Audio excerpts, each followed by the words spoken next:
Select Africa TV updates senibingelela igama lami nguSinenhlahla njengoba sazi ke bakithi ukuthi ke lapha yakwaNongoma emndenini wakwaNhleko ubaba uMgiliji obomdidiyeli wamabutho uhambile noma ke ushile emhlabeni kanti ke lapha ekhaya kwaNhleko kuyavela ukuthi ke abaculi bamaskandi bawuseke kakhulu umndeni wakwaNhleko njengoba ke bephuma bengena ukuyokhalisana nomndeni okugqame kakhulu abafana bakaMgqomeni abafikile nabo behambise inkomo ukuyokhalisa lomndeni ngelesikhathi esinzima kangaka obhekene naso kanti ke abantu abaningi basincomile kakhulu isenzo nabo agcinanga lapho igcokama elisha iziqopha mlando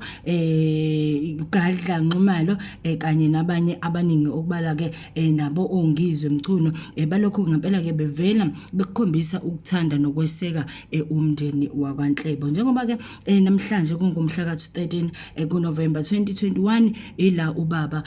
uMgiliji ezobekwa khona endlini yakhe yokugcina ngokuhamba kosuku sizoqhubeka sikuphe okuqhubekayo mayelana nalolu daba Select Africa TV updates siyabonga.